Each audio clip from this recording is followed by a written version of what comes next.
Hello and welcome to the Daily Aus. I'm Lucy Tassell. I'm Sam Koslowski. This week marks 20 years since the Cronulla Riots, when hundreds of angry young white Australian men descended on Cronulla train station and Cronulla Beach in Sydney's south, attacking people of Middle Eastern appearance.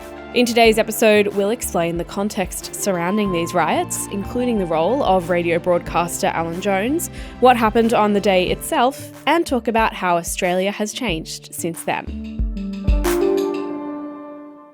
Lucy, one of the coolest parts of the way that we do the news at TDA, in my humble opinion, is taking a look at news events that happened when our audience might have been too young to remember them, and actually acknowledging that even those events in the early 2000s are probably out of the lifespan. I mean, interestingly, in 2005, I was 11. So young enough to start reading a newspaper, but mainly for the Sudoku. And it's really important to explain this context for the younger listeners. So why don't we start there? Yeah. The best way to set the scene is, in fact, not even specifically for younger listeners, but just in general, if you're not from Sydney, is to talk specifically about where Cronulla is, and especially where Cronulla Beach is. So Cronulla Beach is the only beach in Sydney that is really, really close to a train station. So Cronulla train station and Cronulla Beach, very close together. It's just a short, flat walk. If you're coming from Sydney's southern suburbs, it's absolutely your most accessible beach. And that is a really important detail.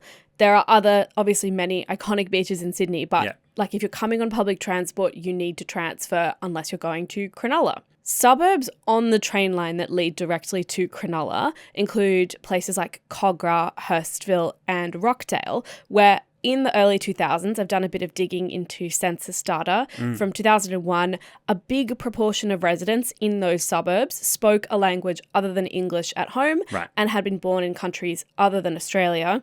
That is in opposition to Cronulla, about 10 stops down the train line, where in 2001 in Cronulla, 86.5% of people only spoke English at home, and 80% were born either in Australia or England. And both of those stats are actually higher than the national results at the time, 2001.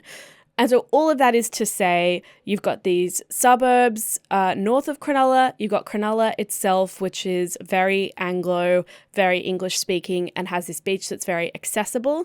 It kind of means that everything was uniquely positioned to become a flashpoint in the early 2000s. A bit of a microcosm of the changing face of Australia in the early 2000s as well. Yeah. So what exactly kicked off these riots? Yeah. So according to a police report, on Sunday, the 4th of December, 2005, at North Cronulla Beach, there was a verbal confrontation between a group of Cronulla lifesavers and a group of young men who were described as being of Middle Eastern descent.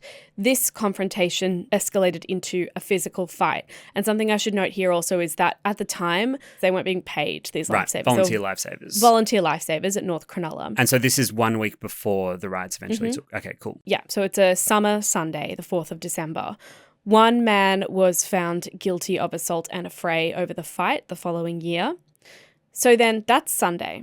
Monday, the 5th of December 2005, Alan Jones, who at the time was the most popular breakfast radio presenter in Sydney, took calls on his breakfast radio show about the fight. So he aired from about 5 a.m. to about 10 a.m. Every weekday morning in Sydney, and he was the most listened to man on Sydney radio at the time. According to a later review from Australia's media watchdog ACMA, that Monday, Jones agreed with a caller who described the fight as a, quote, horrendous bashing. And then Jones added, he gave his opinion that it had been perpetrated by, again, just to be clear, his words, quote, Middle Eastern grubs. Okay, so a fight happens on Cronulla Beach on the Sunday. It makes it to Sydney radio on the Monday. How do we get from that Monday AM call line to the riots on the Sunday? Yeah, so every single weekday, Alan Jones's radio show airs in the morning. Every single day that week, he talks about Cronulla, and it's sort of sparked by this fight.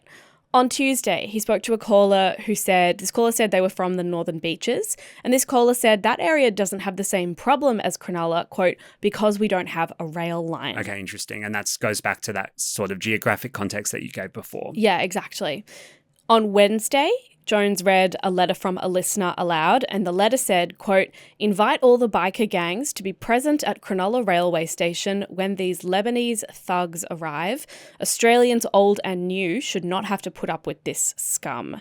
So very intense words there, quite racist, I would say. And again, this is just being broadcast on breakfast radio as people are dropping their kids off at school on Sydney's most listened to radio station. And that was probably then, based on your account, the first step in foreshadowing a future event, not necessarily just a criticism and a review of the past event. So ACMA found broadcasting this letter, quote, was likely to encourage violence or brutality, right, and, quote, was likely to vilify people of Lebanese background and people of Middle Eastern background on the basis of ethnicity. Cool. So Alan Jones was not necessarily expressing his own, those weren't his words, right, but it was his choice to read that letter from a listener aloud on the radio. And then on Thursday, so now we're entering the fourth day of Alan Jones talking about this every single day on his radio show. He mentioned some text messages that had been sent out. Okay, so these are the mass texts. And it's important to kind of set the scene. 2005, pre-social media, Facebook launched properly 2007. Yeah. This was the way that there was mass communication, right? Yeah, exactly. It's kind of hard to imagine, but it really was the easiest way to contact as many people as possible, was to text everyone in your phone and say, basically, pass it on. Estimates suggest as many as 270,000 people got one of a series of texts. One of the texts that we know about is one that called on, quote, every Aussie in the area surrounding Cronulla to, quote, bash Lebanese and Middle Eastern migrants. Let's show them that this is our beach and they're never welcome. Right. Talking about Cronulla. If you weren't one of the 270,000 people who got the text, you heard about it anyway because Alan Jones read it on air. Okay. ACMA notes that immediately after reading this text, he said, quote, "Well, now that's not the way. I do understand what you're saying, but we've just got to back off a bit here." But on his program that same day, in response to a caller who called in saying, actually, I have seen people be racist towards Lebanese and Middle Eastern people on Cronulla Beach. Okay, so kind of a contrarian view to... Okay, that's interesting. Yeah. So a caller called in to say, actually, I have seen racism in action in Cronulla. Right.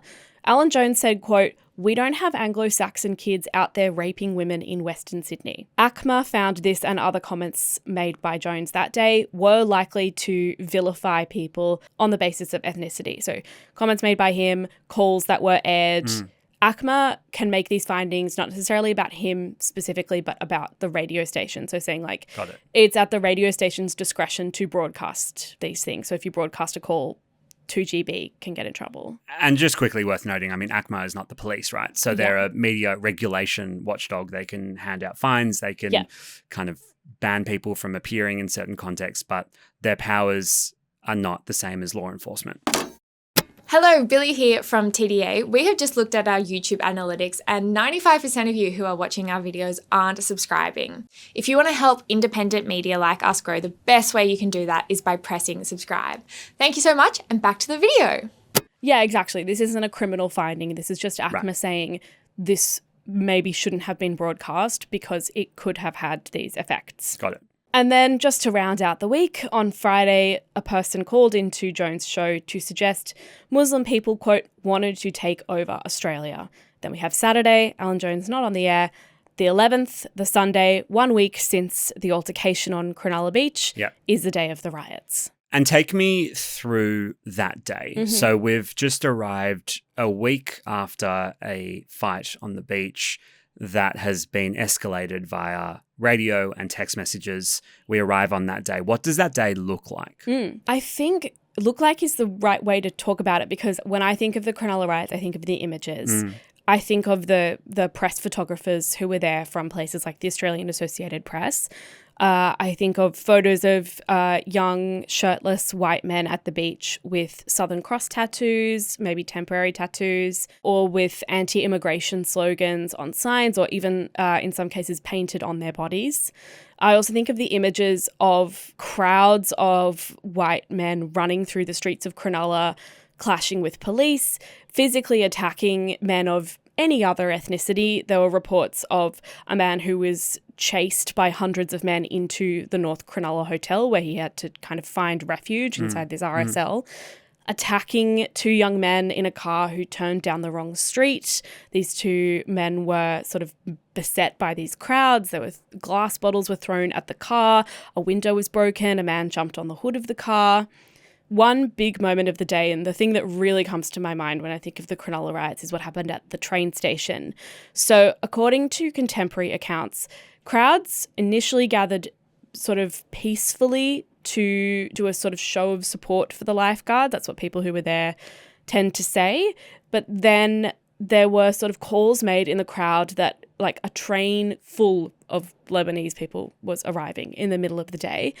There were not that many people on the train, but anyone on the train who was a man of colour, a non-white man, was met with hundreds of angry white Australian men, many of whom were by that point drunk, who entered the train and began physically assaulting them. And there's all these images of police boarding the train carriage and like beating people away with nightsticks to get like out of the train station. Quite a few of those police officers have actually received bravery awards and recognition because of the actions that they took on the train specifically. Yeah, I mean, it's really quite extraordinary to look at. The Sydney Morning Herald also that day or the following day reported a man ripped a hijab off a young Muslim woman's head as she was trying to escape crowds at the beach.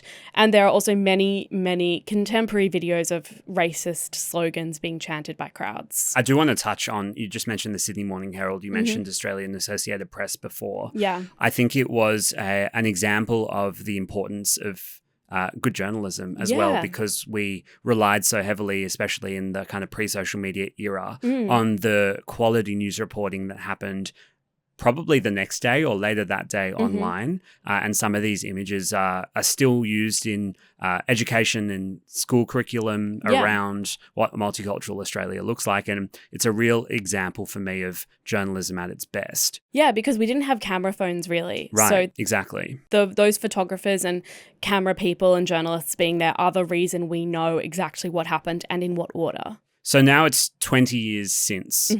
Give me a sense of what has changed since then. Well, Alan Jones is off the air and has been for many years and is currently facing court on separate criminal allegations. Another point of change is actually in those areas that I've mentioned. So Cronulla, obviously, but also Rockdale, Kogarah and Hurstville.